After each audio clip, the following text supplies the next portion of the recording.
नमस्कार,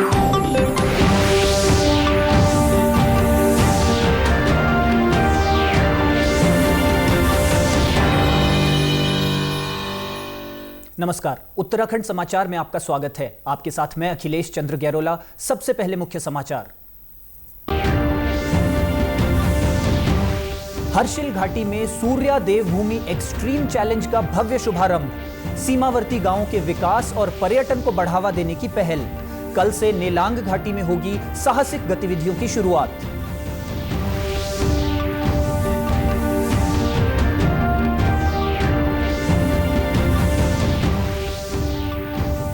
चमोली में सीमावर्ती पर्यटन स्थलों के लिए इनर लाइन परमिट की सुविधा शुरू। एक दिन में 35 यात्रियों को मिलेगी अनुमति। नीतीमाणा और रिमखिम पास तक 16 पर्यटन स्थलों की कर सकेंगे सैर।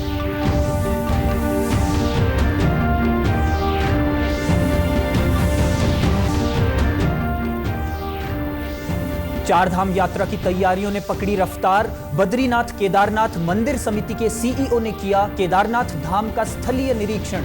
यात्रा व्यवस्थाओं का लिया जायजा।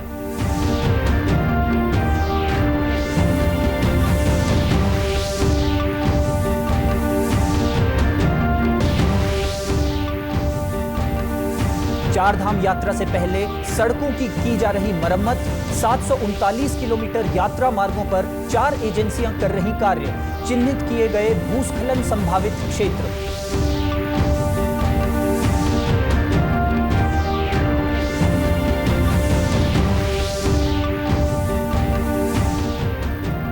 और डेंगू से निपटने को देहरादून में फॉगिंग अभियान शुरू। मेयर सौरभ थपलियाल ने रवाना किए विशेष वाहन। ऊधम सिंह नगर में भी अस्पतालों में तैयार किए गए डेंगू वार्ड। और अब समाचार विस्तार से। उत्तरकाशी जिले की हर्षिल घाटी में भारतीय सेना और उत्तराखंड पर्यटन विभाग के सहयोग से सूर्या देवभूमि एक्सट्रीम चैलेंज का भव्य शुभारंभ हुआ।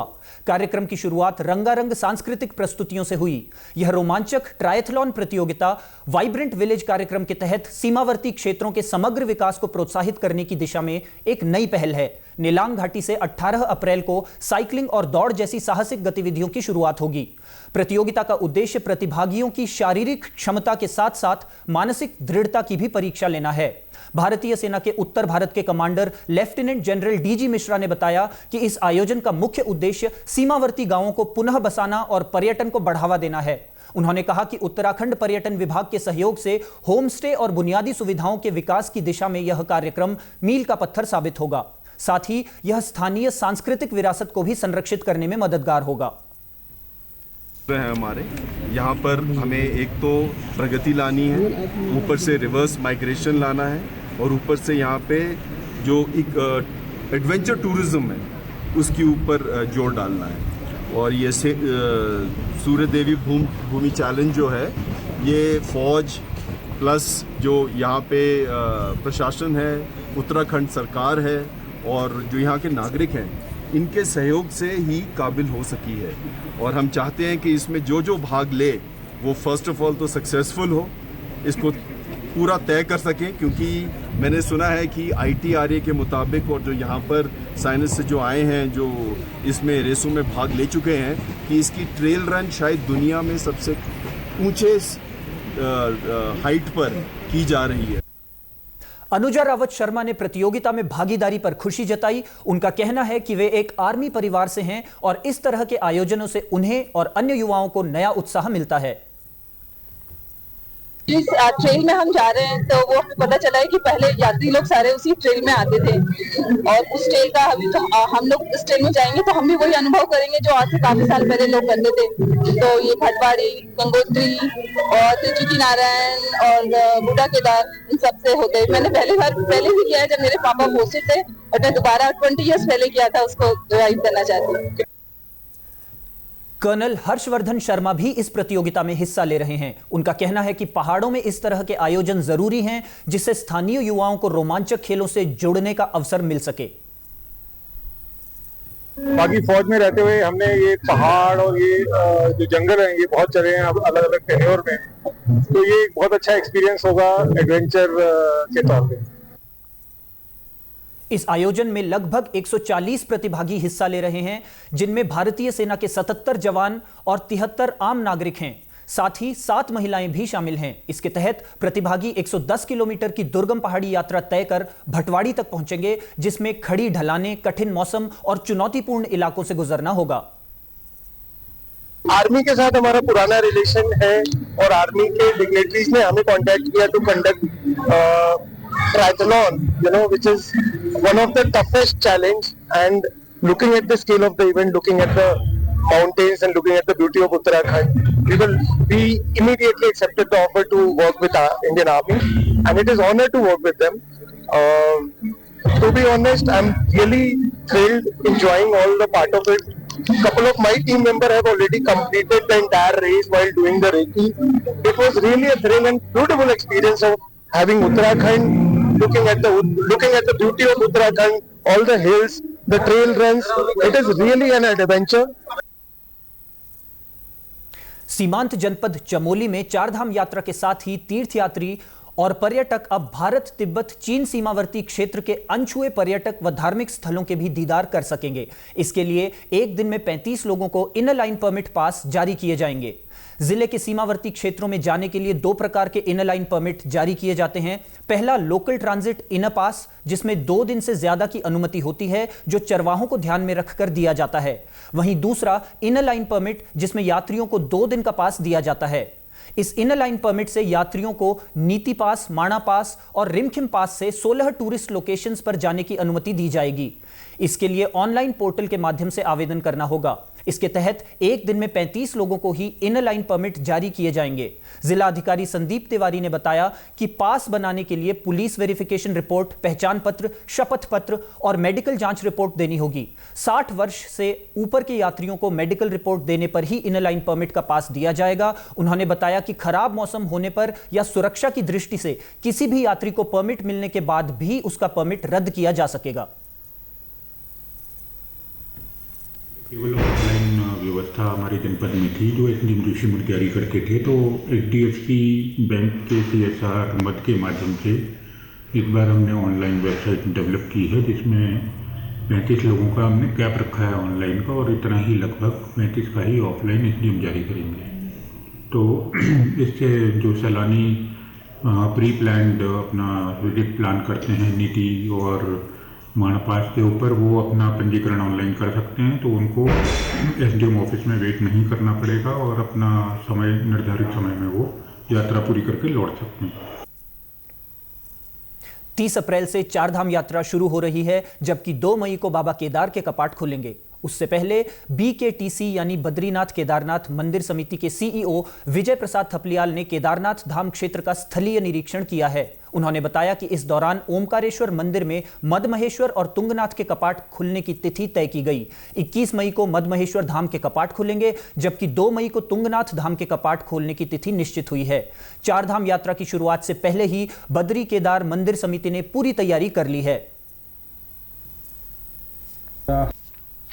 में पूरा भ्रमण किया गया और अभी हाल ही में हमने जो केदारनाथ के मुख्य मठ ओंकारेश्वर में जो कपाट खोलने की तिथि होती है मदमेश्वर और तुंगनाथ की, तो 21 मई को मदमेश्वर बाबा की और 2 मई को तुंगनाथ की जो कपाट है खुलने का निर्णय लिया गया है पंच पुरोहित और तीर्थ पुरोहित और BKTC द्वारा। इसी के परिप्रेक्ष्य में मैंने देखा पूरे रास्ते बिल्कुल चाक चौबंद हैं, बढ़िया हैं, रास्ते में कोई ऐसी दिक्कत नहीं, लाइट, बिजली, पानी की व्यवस्थाएं बिल्कुल शासन और प्रशासन मुस्तैद हैं और मुझे लगता नहीं कि किसी को दिक्कत आएगी और अच्छे से श्रद्धालुओं को बहुत भव्य और दिव्य दर्शन होंगे और रास्ते बहुत अच्छे हैं।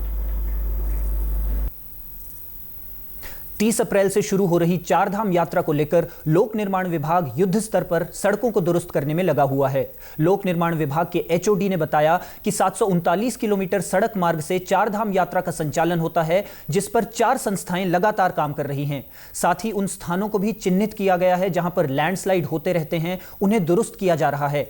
इसके अलावा सड़कों से संबंधित जितने भी काम हैं वह सभी 25 अप्रैल तक पूरे कर लिए जाएंगे। जैसा आप विदित है कि 30 अप्रैल को हमारे यमुनोत्री गंगोत्री के धाम के कपाट खुल रहे हैं, 2 मई को बाबा केदारनाथ के कपाट खुलेंगे और 4 तारीख को बद्री विशाल के। तो अभी हमारी जो तैयारियां हैं, खासकर ये बताना चाहूँगा कि हमारे जो नेशनल हाईवेज़ हैं इन्हीं से हमारी यात्राएं चलती हैं।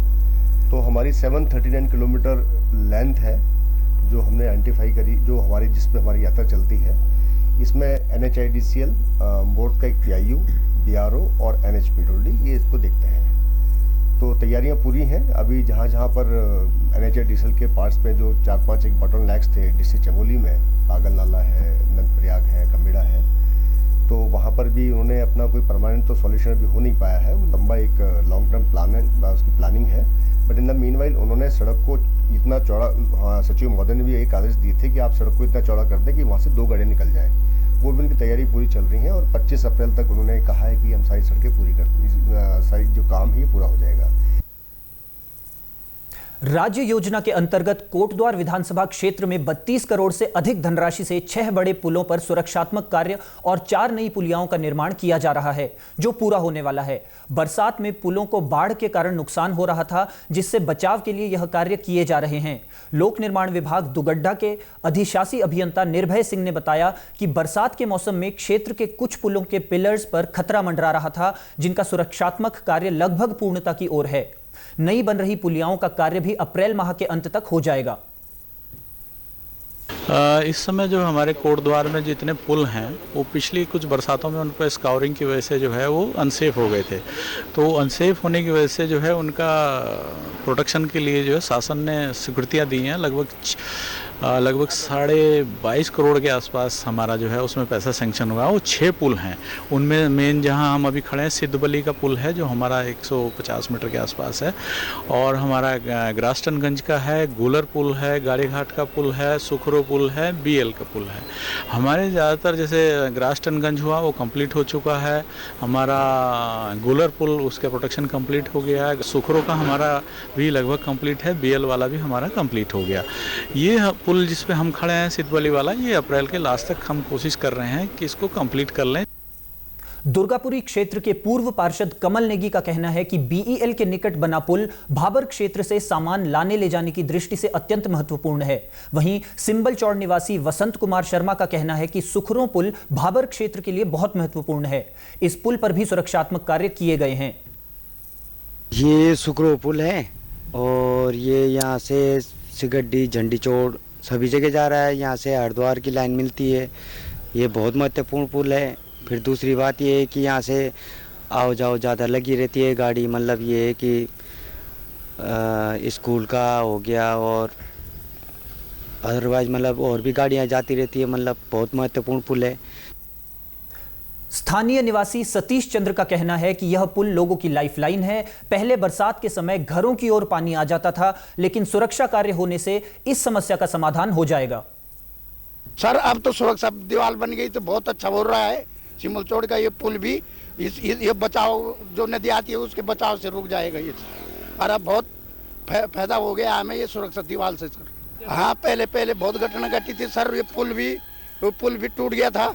उसके बाद फिर वो दीवार लगी, सुरक्षा दीवार, ऊपर भी पुल बना, ऊपर भी दीवार हुई, तब इससे पानी का रोकथाम खत्म हो गया, जिससे अब ये सुरक्षा दीवार बनी, इससे और भी ज़्यादा फायदा हो गया सर। तो ठीक रहेगा। इधर भी पहले इधर गांव की तरफ पानी आ जाता था, अब सर ठीक है, ये सुरक्षा दीवार होगी, अब बढ़िया बन जाएगा सर।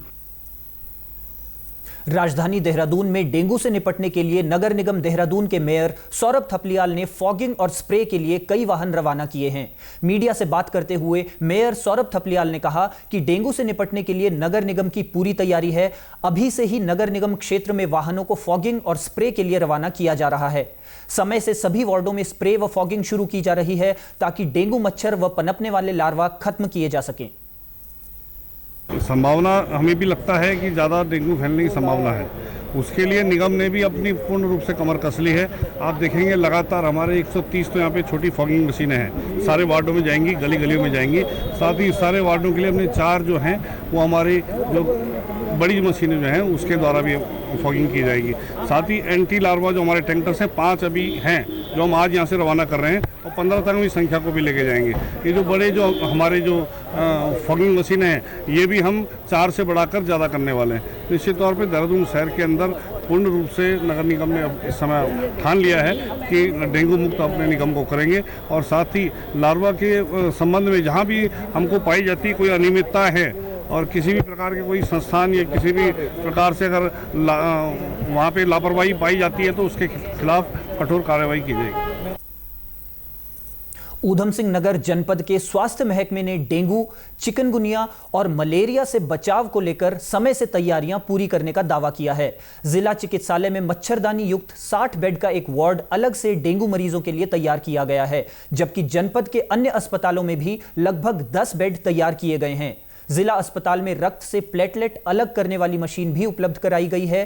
कागजी रिकॉर्ड के अनुसार पिछले वर्ष 14 डेंगू केस पॉजिटिव आए थे, जबकि उससे पिछले वर्ष यह संख्या 100 से ऊपर थी, लेकिन कोई जानमाल का नुकसान नहीं हुआ था। मुख्य चिकित्सा अधिकारी डॉक्टर के अग्रवाल ने बताया कि सरकार की एसओपी के अनुसार हाउस होल्ड सर्वे का कार्य चल रहा है, जिसके तहत आशा वर्कर घर घर जाकर लोगों को जागरूक कर रही हैं और स्वच्छ पानी से में पल रहे डेंगू के लार्वा को नष्ट करने का काम भी कर रही हैं।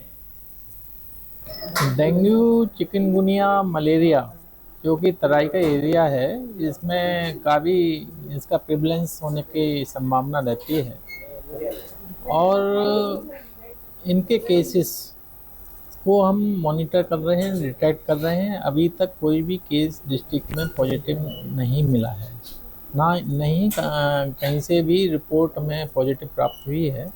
उसके अलावा हमने अपनी मॉनिटरिंग जैसे फॉगिंग है और आईईसी में हमने सारे पेपर्स में विज्ञापन दे दिया है। सचिव महोदय द्वारा जो भी एसओपी जारी की है वो सारे हॉस्पिटल्स को एसओपी जारी कर दी गई है कि और घर घर जाके जो पानी कलेक्ट हो रहा है उस पानी को हटाने का काम, उस पानी के अंदर लार्वा है तो लार्वा डिटेक्शन का काम पॉजिटिव आता है, तो हम ये हाउस होल्ड सर्वे हमारा चल रहा है।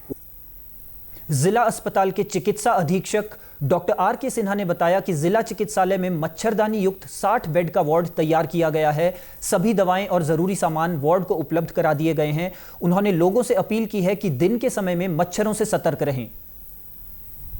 जहाँ तक हमारे जिला चिकित्सालय का सवाल है, हमने कई वेव्स जो हैं डेंगू के इसको मैनेज किया है बहुत सफलतापूर्वक, और अभी भी जैसे दिशा निर्देश आए हैं शासन से, हमने तुरंत तत्काल उसका बेड्स जो है निर्धारित कर दिए हैं हमने, और सारे बेड्स अभी एट प्रेजेंट 60 बेड्स ही हमने तैयार कर दिया है। इसके आगे भी आवश्यकता पड़ेगी तो आगे भी इसके बेड्स तैयार होंगे। इसके अलावा टेस्टिंग की सारी फैसिलिटीज़ हमारे पास है। इसके अलावा सारे कर्मचारियों की ड्यूटी लगा दी गई है, और इसके साथ साथ जितने भी जो आवश्यक मेडिसिन इसके होते हैं वो इंजेक्टेबल्स हों चाहे टैबलेट्स हों, उन सारी की व्यवस्था वार्ड में हमने कर दी है। यहां रुकेंगे एक छोटे से ब्रेक के लिए, आप बने रहिए हमारे साथ।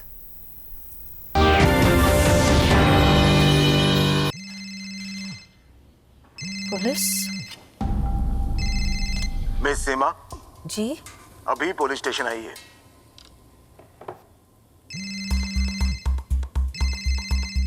रुकिए वरना घर आ जाएंगे। क्यों? लेकिन मैं अकेले दूसरे कमरे में जाइए। आपका बेटा हमारे कस्टडी में है और आप डिजिटल अरेस्ट में हो। Digital arrest? 1 लाख दो, बच जाओगे। इतने पैसे? अच्छा ठीक है, एक लिंक भेजिए। अभी प्रोसेसिंग के लिए 30,000 दो, वरना बेटा जेल जाएगा। जेल तो तुम जाओगे। तुम्हारा चेहरा रिकॉर्ड हो चुका है। डिजिटल अरेस्ट जैसा कुछ नहीं होता, ये सब फ्रॉड है, इसीलिए पैनिक ना करें। पुलिस, बैंक, आरबीआई इत्यादि के नाम पर आने वाले साइबर अपराधियों के फोन या वीडियो कॉल से सावधान रहें। उन्हें पैसे ना भेजें और तुरंत पुलिस में रिपोर्ट करें। हेलो मम्मा। आरबीआई कहता है जानकार बनिए, सतर्क रहिए।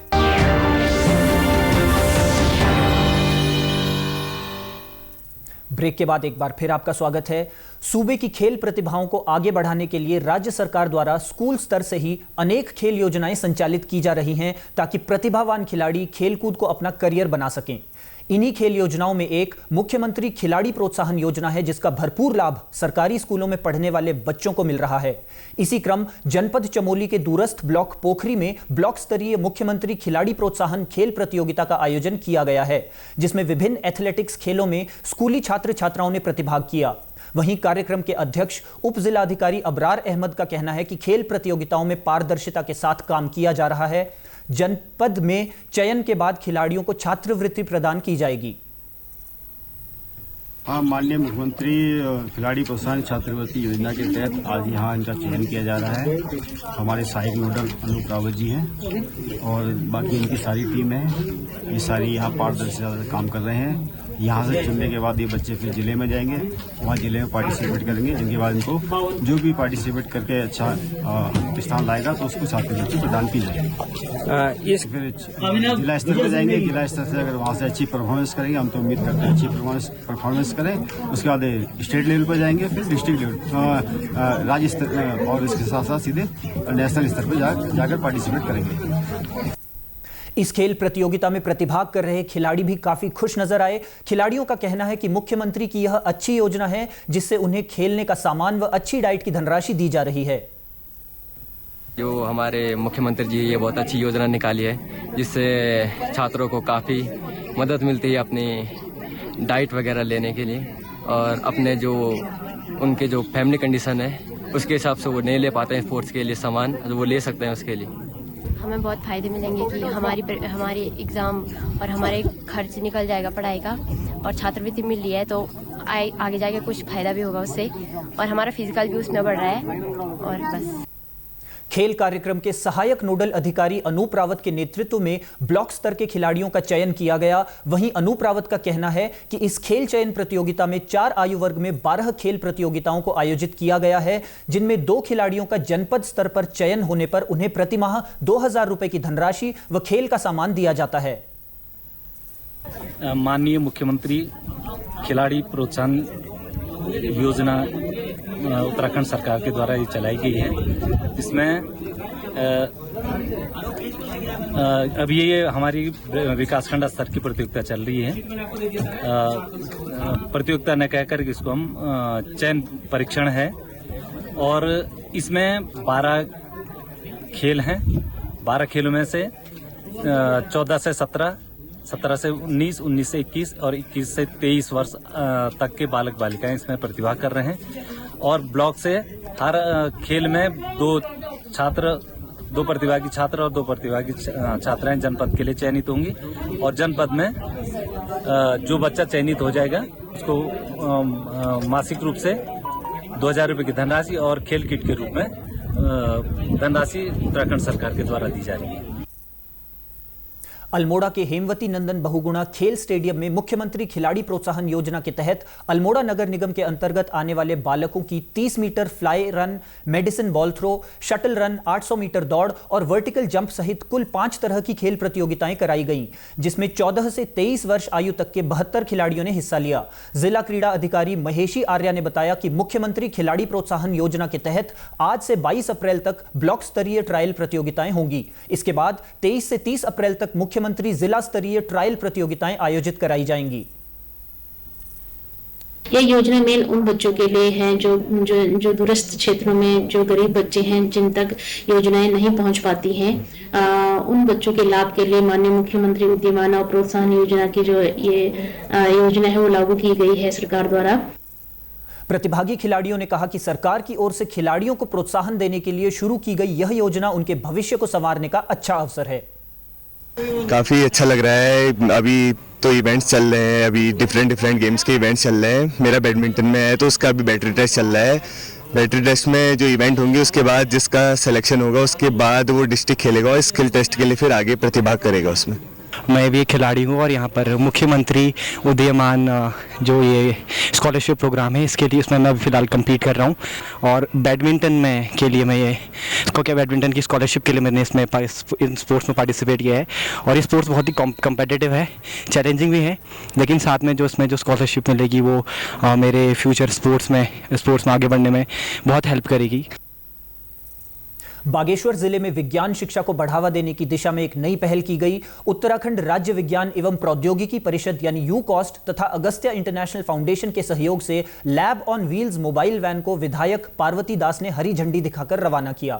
यह मोबाइल वैन जनपद के कक्षा 6 से 10 तक के छात्र छात्राओं को जीव विज्ञान, रसायन विज्ञान, भौतिकी और गणित जैसे विषयों को रोचक एवं प्रयोगात्मक तरीकों से समझाने का कार्य करेगी, जिससे बच्चों में समझने की क्षमता का विकास होगा।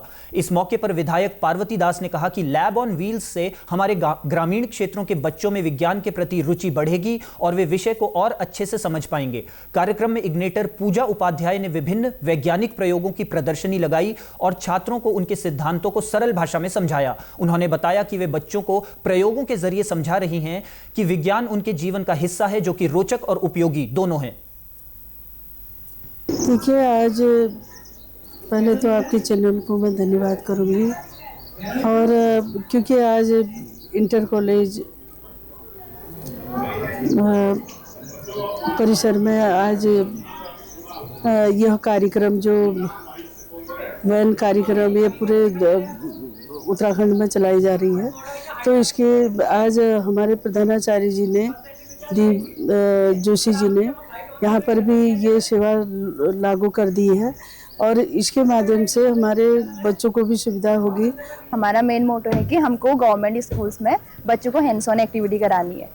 ठीक है, तो जैसे स्कूल्स में लेक्चर बेस पढ़ाई ज़्यादा होती है, तो हमारा है कि हम उनको एक्टिविटी हैंड्स ऑन एक्टिविटी कराएं, और हमारा मेन मोटो है कि हम बच्चों के अंदर क्रिएटिविटी, क्यूरियोसिटी, कॉन्फिडेंस ये चीज़ें लेके आएँ विद केयर, मतलब बिना उनको हार्म किए हुए हम लेबोरेटरी का पूरा वर्क कराएं उनको।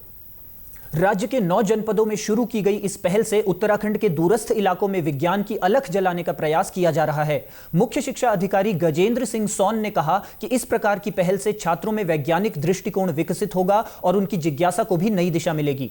परियोजना के जनपद समन्वयक दीपचंद्र जोशी ने बताया कि बागेश्वर के 20 विद्यालयों में वैन का भ्रमण प्रारंभिक चरण में किया जाएगा। साथ ही साइंस फेयर और शिक्षक प्रशिक्षण जैसे आयोजन भी होंगे।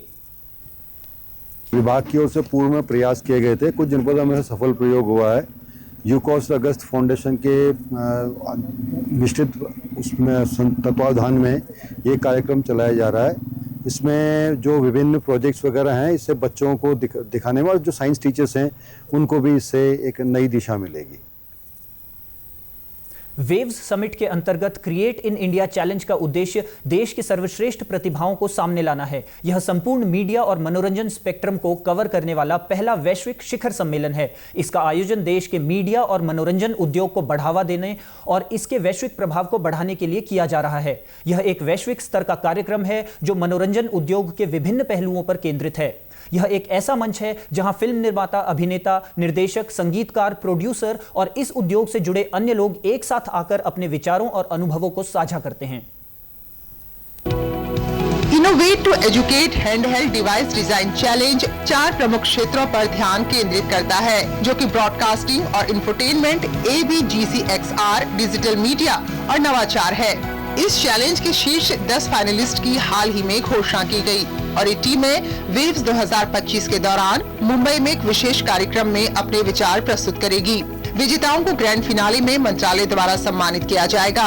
इनोवेट टू एजुकेट चैलेंज के नोडल अधिकारी आशुतोष मोहले ने कहा कि बच्चों और स्टार्टअप्स को भी अंतिम शिखर सम्मेलन में अपने डिवाइस प्रदर्शित करने का अवसर मिलेगा। इस चैलेंज का उद्देश्य मूल रूप से ये था कि इस टाइप की गेमिंग डिवाइस बनाना जो एडिक्टिव ना हो और जो दिव्यांग लोगों के लिए भी उपयोग में लाई जा सकती हो, क्योंकि मोबाइल स्क्रीन जो है वो एक एडिक्टिव स्क्रीन मानी जाती है। इसमें जो गेम्स बनाए जाएंगे वो बच्चों को लिए न केवल इंटरटेन करेंगे बल्कि उनको एक नए तरीके से मैथमेटिक्स और साइंस के बारे में सिखा भी सकेंगे। साथ ही इस चैलेंज के साथ साथ जो स्टार्टअप्स हैं, कुछ बच्चों के अलावा जो स्टार्टअप्स भी है या जो बच्चे स्टार्टअप्स की तरह आगे अपने इस डिवाइस को बढ़ाना चाहते हैं, उनके लिए वेब समिट में अपॉर्चुनिटी है कि वो अपने डिवाइस को वहां पे आके एग्जिबिट भी कर सकते हैं एज अ स्टार्टअप। इसी के साथ आज का यह समाचार बुलेटिन यहीं समाप्त हुआ। नमस्कार।